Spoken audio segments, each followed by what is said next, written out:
Hello, my name's Richard Felix and I'm going to take you on a tour of haunted Lancashire.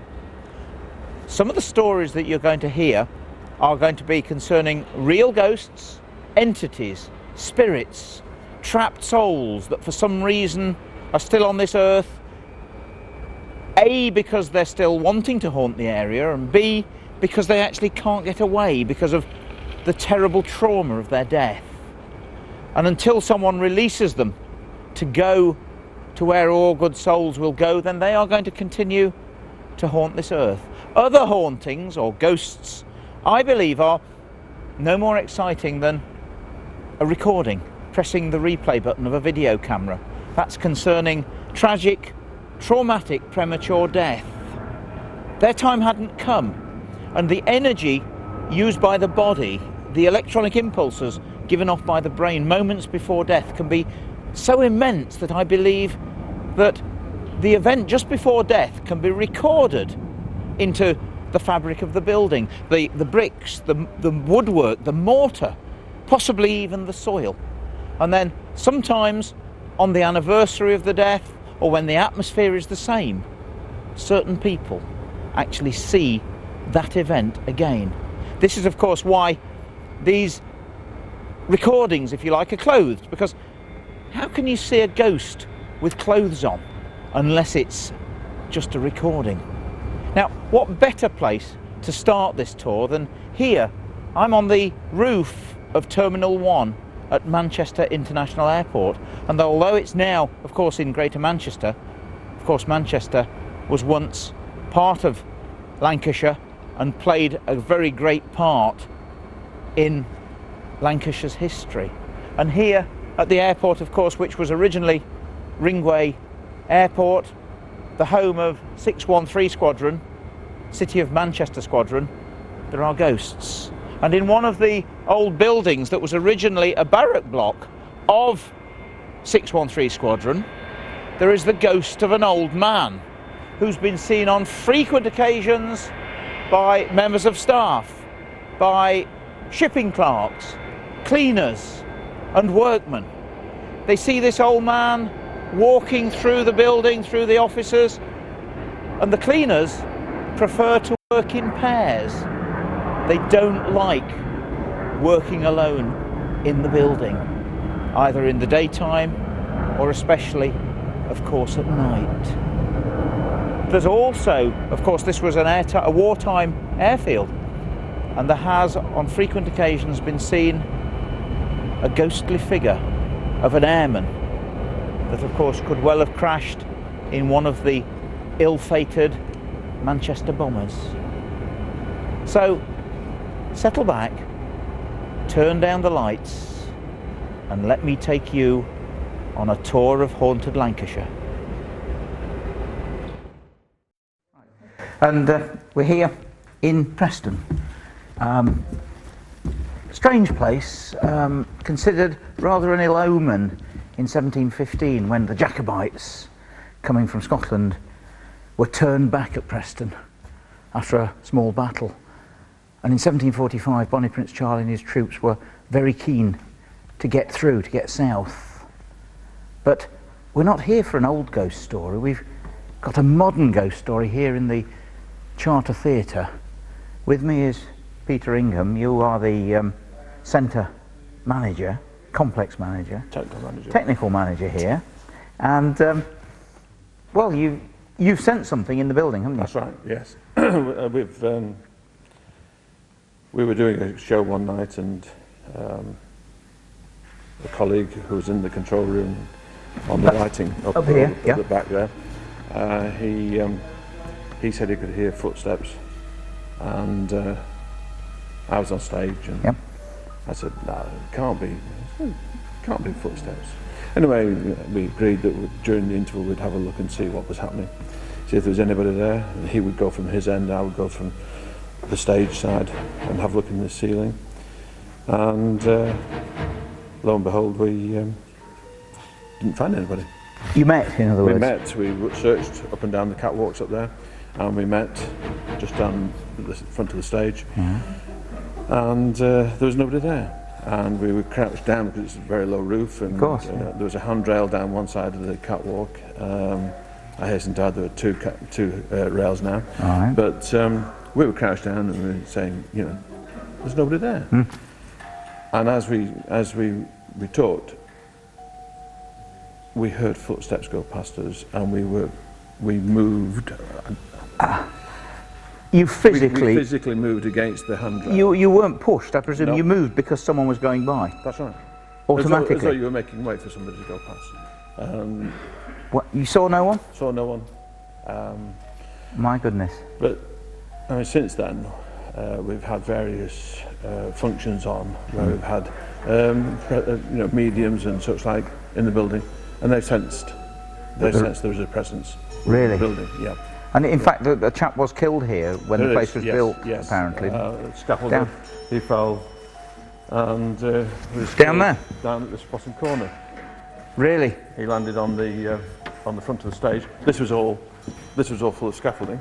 Of course, yeah. And they were taking the scaffolding out, and somebody had loosened a section, and they'd gone off for a cup of tea, and they came back. The two guys came back. They walked along to the end of it, and it gave way under them. Oh my gosh! And they came. One fell and landed on the front of the stage here. Yeah. And broke his neck, I believe. Yeah. And the other one landed part way down on the scaffolding.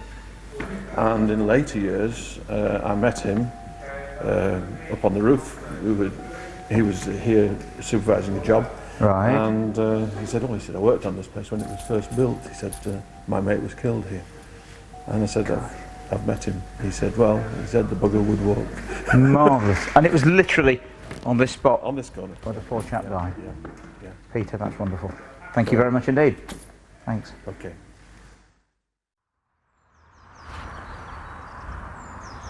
I'm 4 miles north of Preston at historic Sarnsbury Hall, built in the 14th century. This place abounds in ghost stories, witches, martyrs and recusants.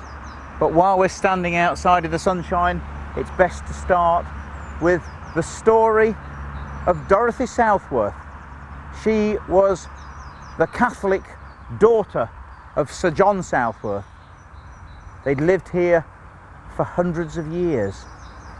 She was unfortunately planning to marry a Protestant lad who lived not far from here. Her father knew all about it and told her that under no circumstances was she to marry him.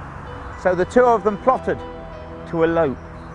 Unfortunately, Dorothy's brother overheard their plans, and he and his brothers decided that they would wait for them and take the law into their own hands.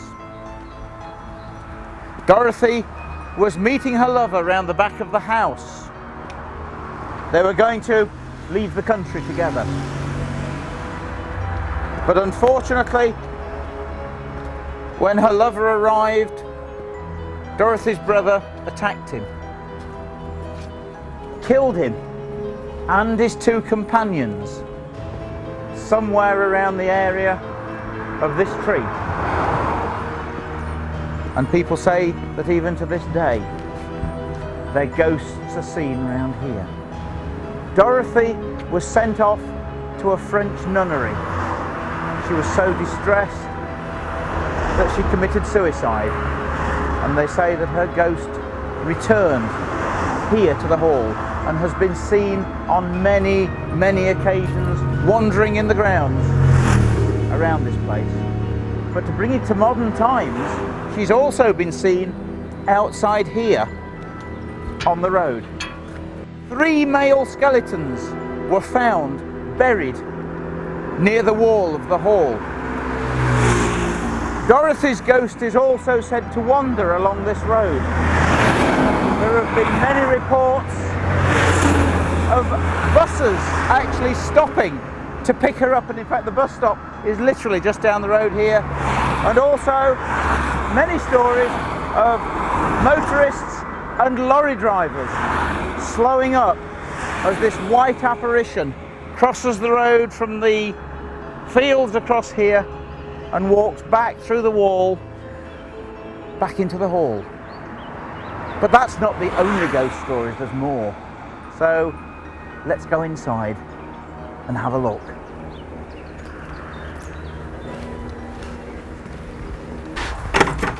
And now, making entrance into Samlesbury Hall, there are so many ghost stories to do with the place. I actually don't know where to start, but I suppose the entrance hall here and the fireplace.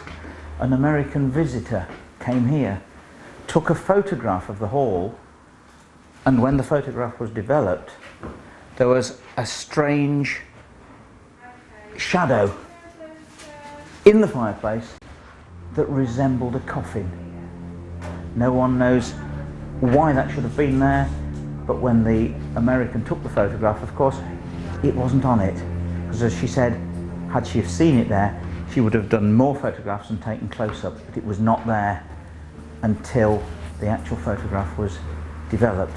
But there are priest holes here, murders took place, and of course this was a very old Catholic house, and of course at the time of Queen Elizabeth it was high treason to be a Roman Catholic priest, but of course the families kept the faith and priests were invited here.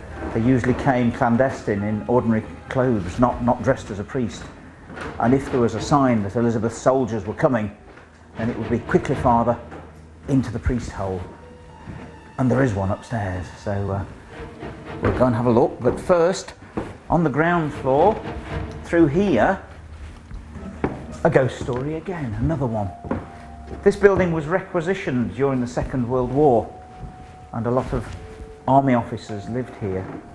And on frequent occasions, while the officers were sitting, having breakfast, lunch, possibly dinner, a dark, shadowy figure would walk across the bottom of the room and disappear through that door. But I think it's time now for us to go upstairs and let's have a look at the priest's room, the room where a murder took place.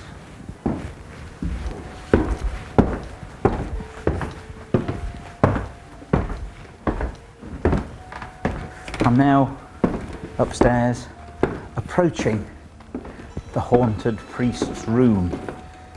It's through here, up a little staircase,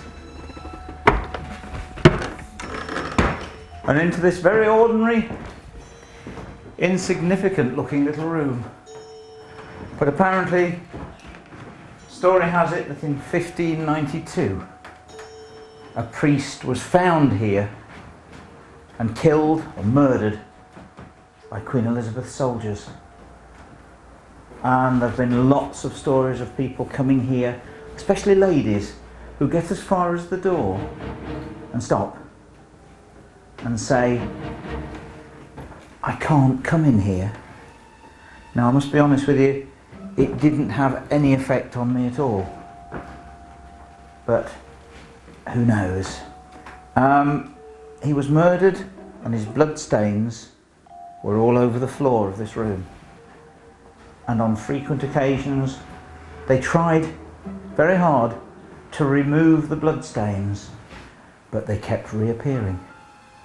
It became so serious that the servants wouldn't live in here at the hall, and so the floor was removed and another wooden floor was put down. And would you believe, stains still appear on this floor now, and they say that this is the very spot where the priest was murdered and his lifeblood ebbed away into the wood of this floor. And just round the corner here is what's known as the priest's bolt hole. One of two priest holes here in the building.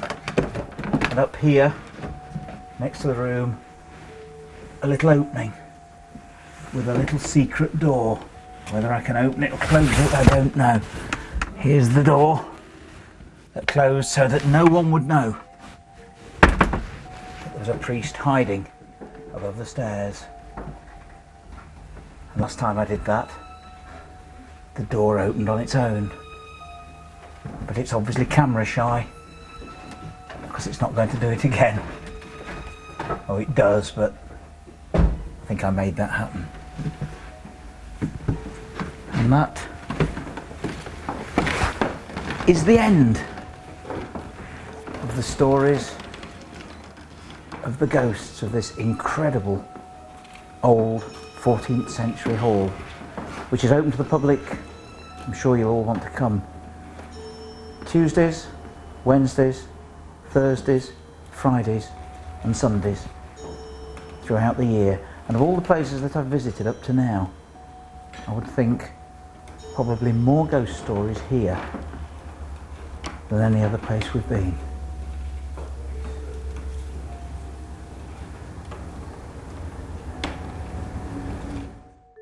I am in the pleasure capital of Europe, Blackpool, and there's even a ghost story here.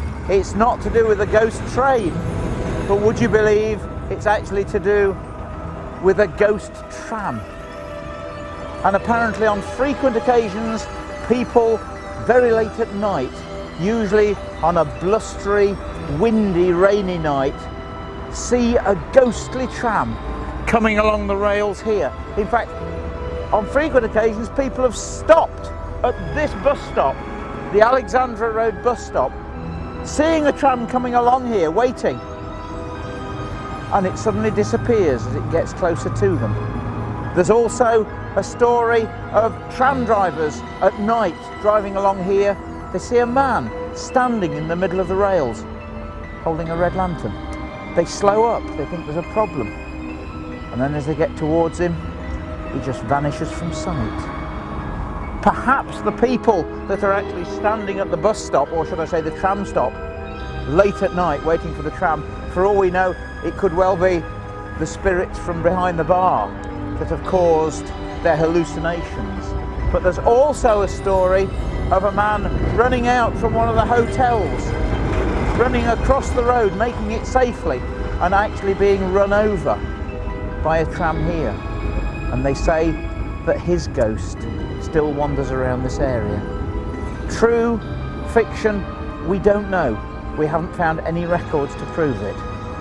Perhaps it could be the ghost of Rita Fairclough's husband. Nobody knows.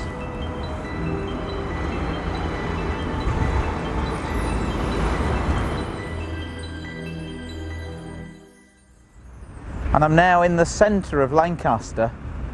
Behind me, Lancaster Castle. And here, the second oldest pub in England, the Three Mariners. It's built into the rock. It's one of only 3 pubs in this country that has a cellar upstairs. Also in that cellar is a freshwater stream running through it, and would you believe it, a ghost. So let's go in and have a look.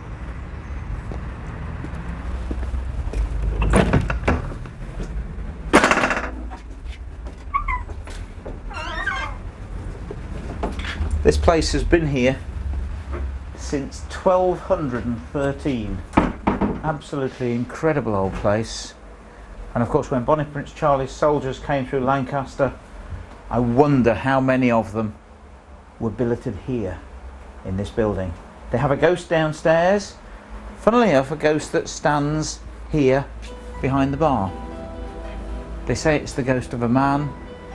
They don't know who it is. Whether it's an old landlord that loved the building and still haunts it, nobody knows. But the latest sighting of a ghost was actually by the landlady's son, and it was upstairs in the cellar. Let's go and see it. And this is quite incredible. I have never seen anything like this before.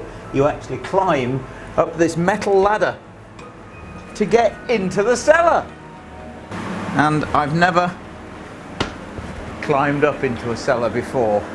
And behind me, of course, the hoist to actually lift the beer barrels up into the cellar.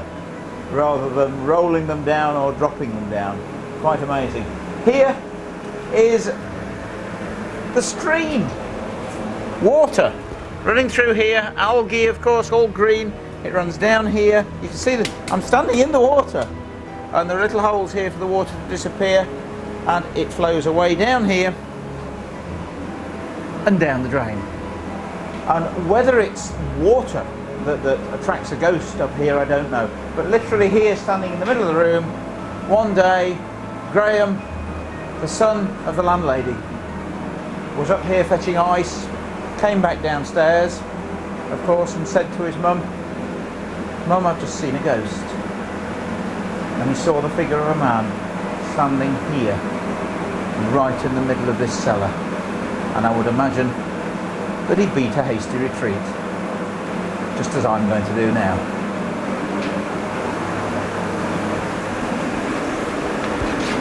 And I shall now go downstairs out of the cellar.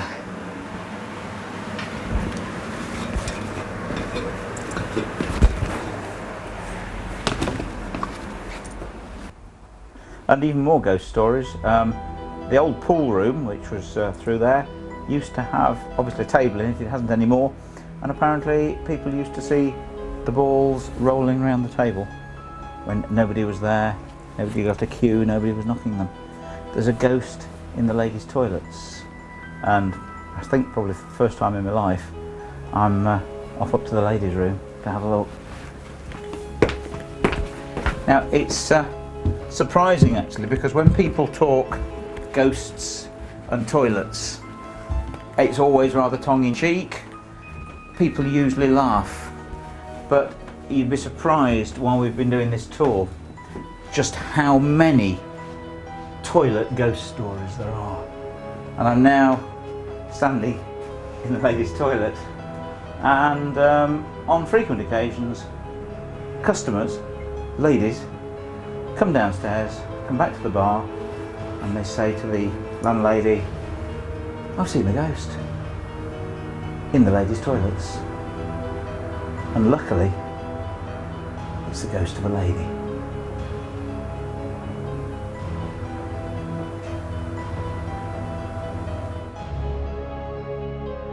I'm in the little historic village of Upholland, very, very close to Wigan. This place goes back to the time of the Romans, and across the road there used to be a ghost house. To the right hand side of the White Lion pub was a 3-storey house where over many hundreds of years there have been reported sightings of a ghost, sounds of a ghost. Villagers used to say that they used to hear screams coming from the house, and inside the house glasses, cups and saucers would fly about. Tongs and pokers from the fire used to dance about in front of the fire. The house was demolished and is now part of the car park of the White Lion pub. There is the ghost story of a gentleman of the road, a highwayman called George Lyon. He lived somewhere in Upholland. Whether that was his house, nobody seems to know, but there have been many reported sightings in and around the village. And strangely enough, he is buried only 80 feet from the pub, somewhere here in the churchyard of St Thomas the Martyr. So I think it would be probably a good idea to go inside the pub, see what we can find.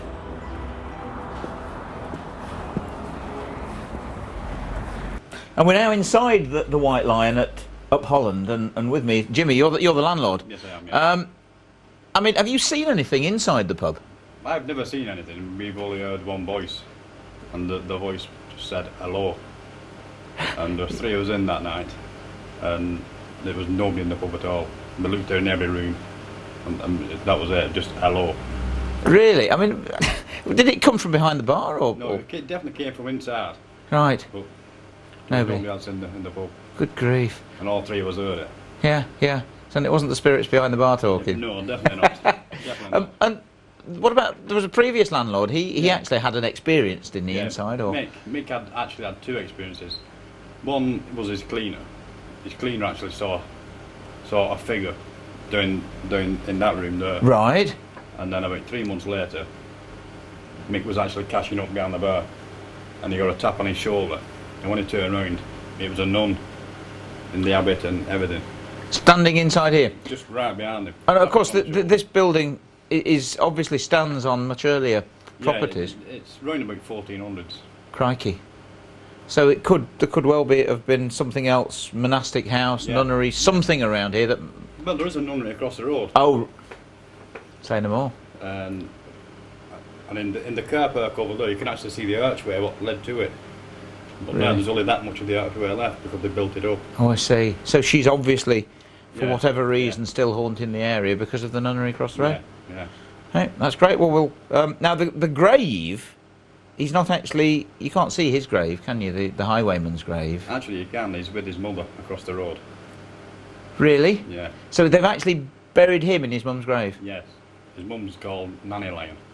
Oh my gosh. Oh well. And that's just across the road there. I think I'll go and have a look. Jimmy, that's great. Thanks very much. Anytime. Cheers.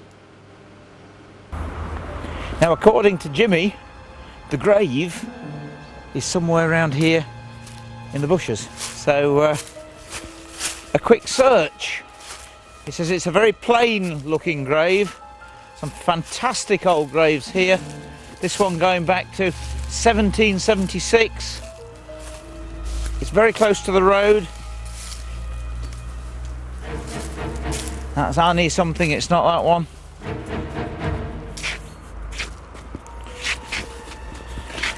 Nanny Lion! This is it. Yeah, the grave of Nanny Lion. Died April the 17th, I think 1801. There it is, Lion. And in here, underneath this gravestone, also the famous highwayman, George Lion. He was actually the last highwayman to be hanged at Lancaster Prison. And I wonder, it's so close, look, the road is almost on top of the grave. It's not exactly disturbed it, but is that the reason that George Lion still haunts this area? Who knows?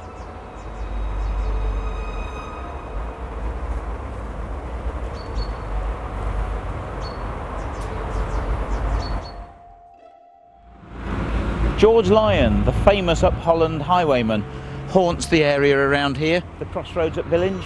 On many occasions he used to stay at the Stork Inn. A gentleman driving to work on 3 separate occasions at 8 o'clock in the morning saw the figure of a highwayman standing on the crossroads.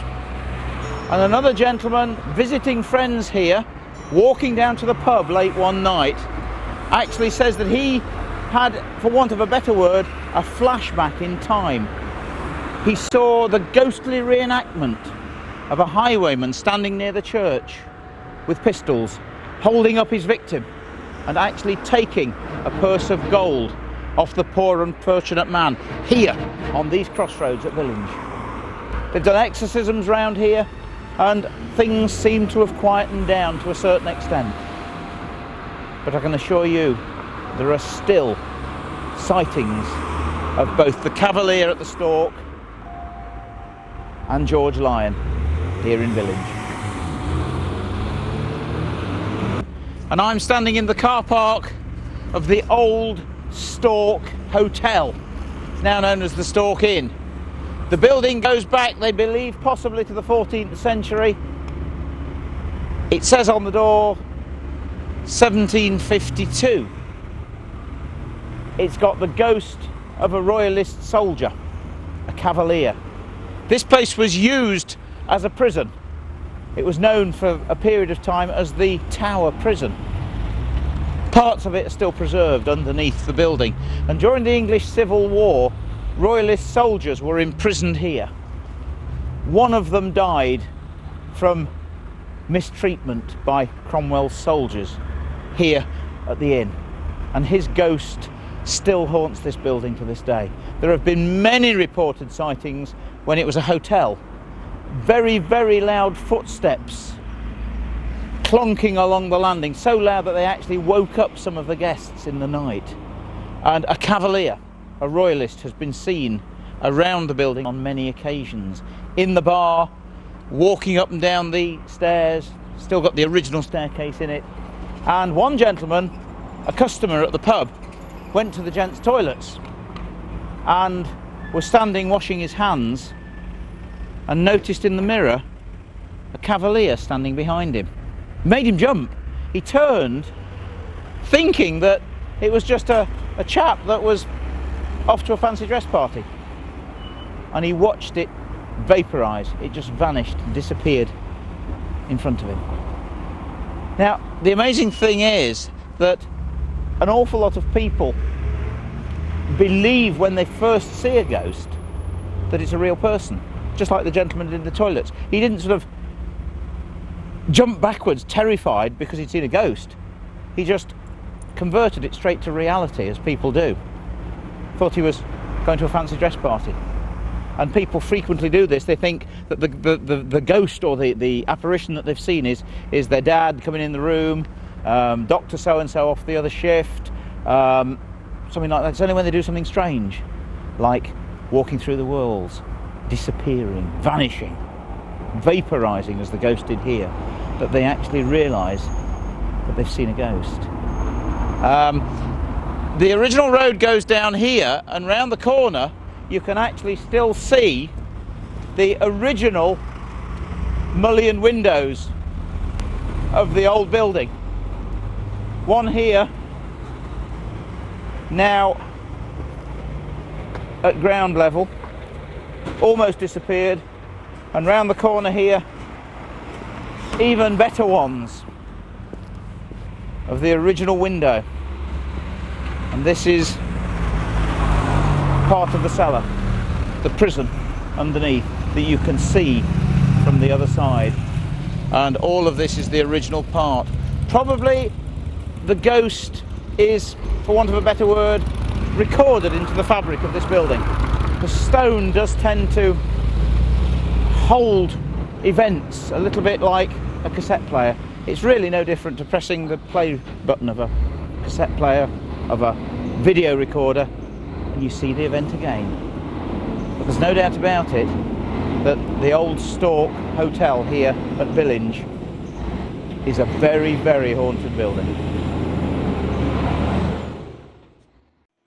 And the landlord has very kindly let me half demolish his cellar, because apparently there's a tunnel down here, and the original cells where the royalist prisoners were actually incarcerated is through here. I've taken all this down, we've had to move all this, we've taken the light off the video camera so we can actually go in and have a look, and well, this is where all the ghostly things seem to emanate from, so we'll go in and have a look. I don't know what I'm going to see around this corner, so I'm a little bit, or slightly apprehensive to say the least.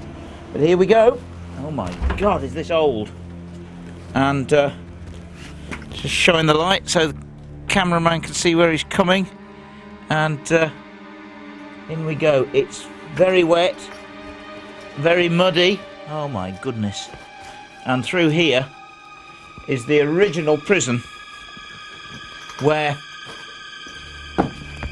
the prisoners were kept. The royalist prisoners were actually chained to the walls down here. They've told me that somewhere around there are chains still on the walls. I can't see any. You can see the original old mullioned windows here that are now below the level of the road, which is outside. And this apparently is the original bench or thrall where they used to sit on for hours and hours. And of course it was down here that one of the royalist prisoners died, possibly from jail fever, I would think, or something like that, the stench, which of course was a form of typhus. It's cold down here, it's wet, and there is quite an unnatural feeling down here. Not somewhere that I'd like to stay for very long, I'll be honest, but I've had enough. I think we'll beat a hasty retreat out of here.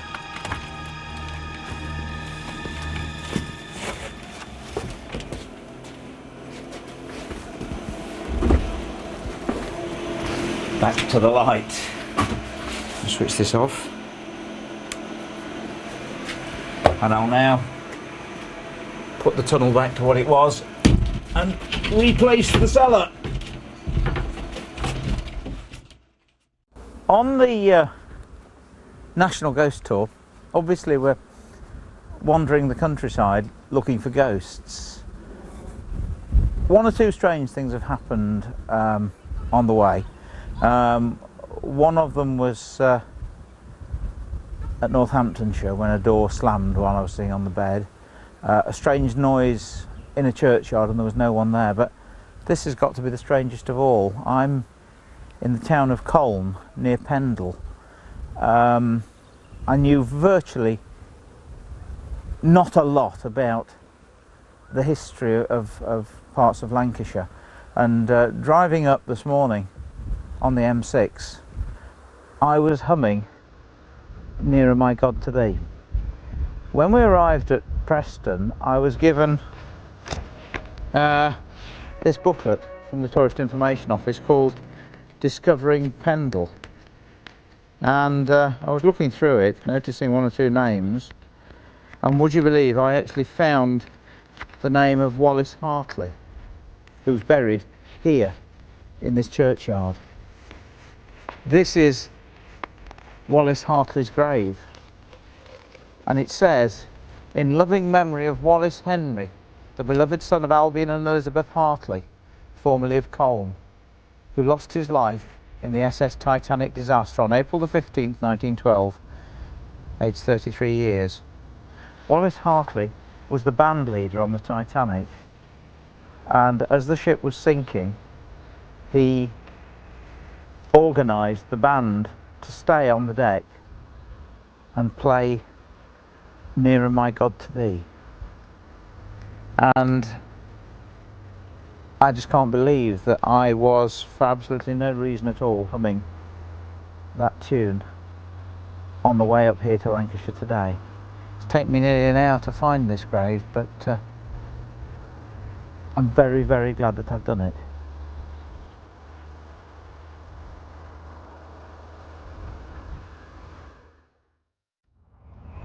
I'm on the outskirts of Swinton at a very old Catholic house called Wardley Hall. According to a booklet that I've just been given, a brief history of Wardley Hall, in brackets it says, "The House of the Skull." A Roman Catholic priest, St Ambrose Barlow, was arrested in Manchester in 1641. He was accused of being a Roman Catholic priest, and of course in those days, after Queen Elizabeth, it was high treason to be a Catholic priest in this country. He was taken to Lancaster prison, to the castle, where he was tried at the assizes for high treason and sentenced to be hanged, drawn and quartered. That actual sentence was carried out. That sentence was pretty horrific. It was that you be taken back from this place to the place of execution, where you will be hanged by the neck, but taken down while you are still alive. Your bowels and entrails to be taken out and burnt before your eyes. Your head to be severed from your body, and your body to be divided into 4 equal quarters. And may the Lord have mercy upon your soul. After he was executed, his severed head was stuck on a pike and left for a warning to all Roman Catholics. After the event, the head was taken down, possibly by a member of his family, and brought back here to Wardley and hidden in a secret compartment. Even to this day, it is still on show on the staircase in the wall with glass in front of it. And part of the deeds of this building state that that head or skull must never be removed from this place. On frequent occasions in the past, this was converted into miners' tenements and various other things, and of course people living here wanted to remove the skull. Every time it went from the house to state the book, all hell let loose from within.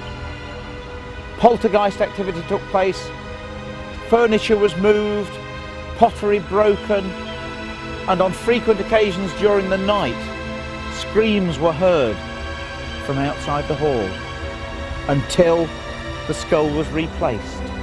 Exorcisms were done, and to a certain extent it calmed down. But even to this day, no one dare remove the screaming skull from Wardley Hall.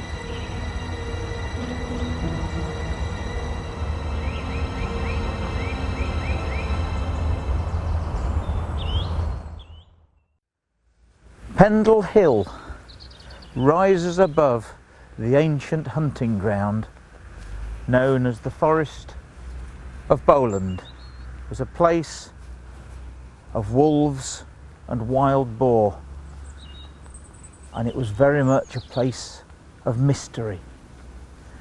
I'm in the village churchyard of Newchurch in Pendle, and here in 1612 took place an incredible act of persecution against the Pendle witches. There were two old ladies known as Demdike and Chattocks. Many people believed that they could have been witches. This was the time of King James I, son of Mary Queen of Scots. He was fascinated and terrified by witchcraft. He, in fact, wrote a book called Demonology. And one day, the granddaughter of this lady called Demdike was walking towards the village of Colne, begging. She asked a peddler if he would give her some pins, and he refused. And she said that she was a witch and that she would put a spell on him. He collapsed on the floor in a fit. He probably had a stroke and was paralysed down one side. After the event, his son took him to the local magistrates, and this girl called Alison Device was brought before the magistrates, tried for witchcraft, but she also implicated Chattocks and Demdike. They were also taken to Lancaster Castle and put on trial for witchcraft. The whole case became so serious that eventually 9 members of the family were imprisoned at Lancaster. They were all sentenced to hang for witchcraft. It had been stated that they'd been consorting with the devil, that they'd been possessed by evil spirits. They were plotting to blow up Lancaster Castle. They had 16 murders supposedly taken into account. We didn't burn witches in England, we hanged them. It was the Scots that usually burnt witches. We burnt heretics. Luckily for Demdike, she died before her hanging, probably of jail fever at Lancaster Jail or the castle. The others were taken out on a cart to a hill about a mile away from Lancaster and publicly hanged and buried in an unmarked grave. And to this day, they say that those ghosts of those poor unfortunate women that were accused of witchcraft still haunt the area around here. This place of mystery, Pendle Hill.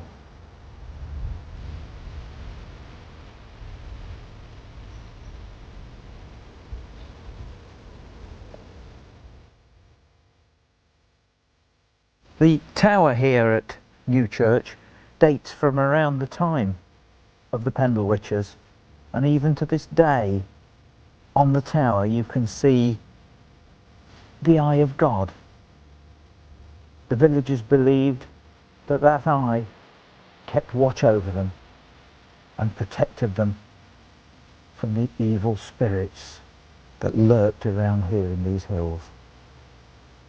And just up the road here, a modern touch, a shop called Witches Galore. Let's go up the road and have a look.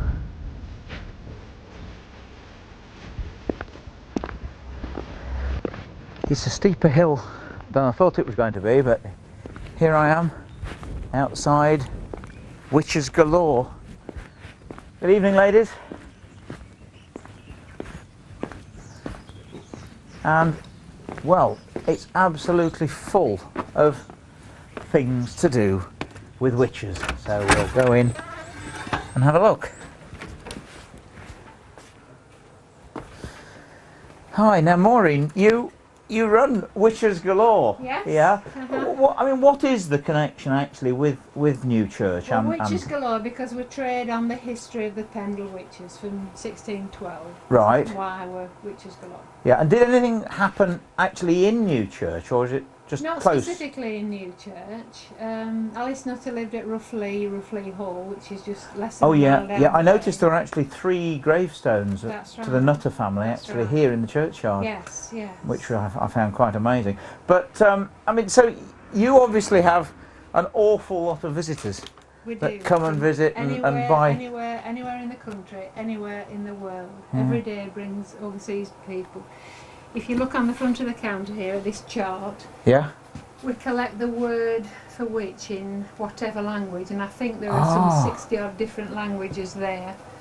Really? People that have come Because here. Wicca is actually, it's a Saxon word, is that Yes, right? yeah. For wise one? Yes, that's Yeah, correct. Yeah. I thought so, You've yeah. done your homework. Just a bit, yeah.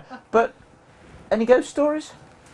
Well, yes, I do. Strangely enough, I don't believe in ghosts and Right. go bump in the night. Yeah. Right. We came to this property. We live over the shop here. Yeah. Now the property is 2 handler and weavers' cottages made into one, so it's pretty old, about 1750. Right, yeah. 1760 Good pedigree property. then. Yeah. And when we came here, my husband and I, with 4 teenage children at that point. So Mum used to make the dinner in the evening after the shop was closed, and everybody would disappear. I'd be left with the washing up, and the feeling was, hello, there's somebody there, there's somebody around. No, there isn't. Yeah. Yes, there is. Just that sort of feeling, not a threatening Oh no. feeling. No. Quite a sort of pleasant, benign sort of feel. And eventually I came to feel that there was a woman there, although I never physically saw anyone. No. You got the sense that there was Yes. someone. Now a little while after that, a chap came into the shop who'd written a little book about the village, Newchurch, Folklore, Fact and Fiction is the Right. book. And he said, Maureen, before we take it to the printers, will you just go through it, see what you think about it? And we're standing at the counter, leafing through the book, and I come to a black and white sketch. Who's this? Because it made me shiver. Yeah. Oh, he said, did you not know that's your ghost? He said, there's a young woman walks this property. She's waiting for a lost lover that went to the war and never came back. And the drawing is exactly as I would have pictured her. She's got her head slightly bent, she's got a mob cap on, a shawl round her shoulders. That's coincidence number 1. Yeah. At that time, the little cottage next door here, an elderly lady lived there. She was in her 80s and she was a delight. Yeah. She'd been in business all her life. She'd been a magistrate. She was a sensible, intelligent, level-headed person. And I used to go and see her in the evening. We used to have lovely conversations. And she died. Yeah. And her daughter was clearing the house. And her daughter came in one day and she said, I've cleared this drawer and I've cleared that cupboard out. And Mum's visitor's been. And I said, oh yes, the visitor. She said, yes, you know. And I said, and then she looked at me and she said, you don't know what I'm talking about, do you? I said, no, not really. She had lots of visitors. She liked company. Ah, she said, did Mum never tell you about the ghost? She said it was a young woman who used to walk what was from our property into hers. And she knew that she'd been because of the smell. A sickly sweet smell, almost like palm of violets, was how she described it. And I don't believe in things like that, but there you go. Well, I mean, how can you explain it? Yeah. You can't? No. But it's just very interesting. And she's around. You feel her presence from time to time, which is quite benign. That's wonderful. So that's my story. Maureen, that's fantastic. And when are you open? Every day, except for Christmas Day and Boxing Day. Don't come on Christmas Day. But for the rest of the year, we're open all the time, because there are always visitors around, even in the worst of weather. I can imagine. I look at people sometimes and I say, oh, you're completely mad to come on a day like this. I'll bet. But they love it. Yeah. There was a bus full of, one afternoon in November, it was about 4 o'clock, so it was dark already, wet, miserable, cold, and I sort of think, well, I can close now, there's not going to be anybody, and a bus pulled in and 24 Australian footballers came into the show. And they thought it was wonderful because it was atmospheric. I can imagine. So you right. get buses, cars, so everything. Yes. Do you get any? I was going to say, do you get any come on broomsticks? Just occasionally. That's wonderful. Maureen, that's fantastic. Okay. Thank you very much indeed. This is one of the oldest houses in Lancashire. Smith Hills Hall, near Bolton. The home of the Ratcliffe family from the 14th century. During the time of Mary Tudor, Bloody Mary, the Vicar of Dean, George Marsh, would not go back to the Catholic faith. He was a Protestant. He was arrested and brought here to a magistrate's house. This was the home of Robert Barton. George Marsh was tried in an upper room here, known as the Green Room, and sentenced to be burnt at the stake for heresy. We hanged witches in England, but we burnt heretics. As George Marsh was leaving the building and passing through the area where the chapel is, he stamped his foot in protest against the sentence of being burnt to death. And once a year, on the very spot where he stamped his foot, a footprint appears on the flagstone. He was burnt to death in 1555 at Chester, and they say that his ghost still wanders around the upper rooms of this incredible old building to this very day.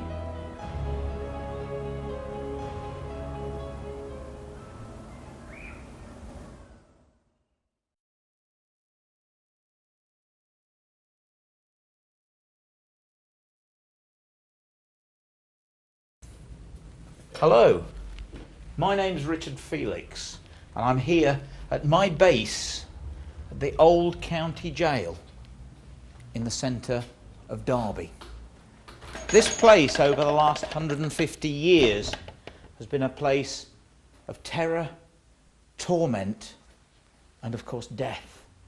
And that's one of the reasons why this place is as haunted as it is. I've chosen Derby as the catalyst for the national ghost tour of Great Britain. Over the last 10 years, I have taken in excess of 95,000 people on a ghost tour somewhere around the Midlands. And of course, have spoken to many of those people on the tours, and of course have realised just how fascinated people are by ghosts. This is the reason that we have chosen to do this tour. The video that you've just watched is a part of that series, but I want your help. If you have a ghost story, then please either email me or write to me at the address that you'll see at the end of this video. Of course, you must remember that after speaking to so many people, I think I have an ability to be able to see through some of the stories, to be able to differentiate between a story that is true or a story that's made up. And of course, you must remember that 8 out of 10 ghost stories can be explained, but it's the other 2 that you've got to worry about. I hope you've enjoyed the video. Do sleep well and don't have nightmares.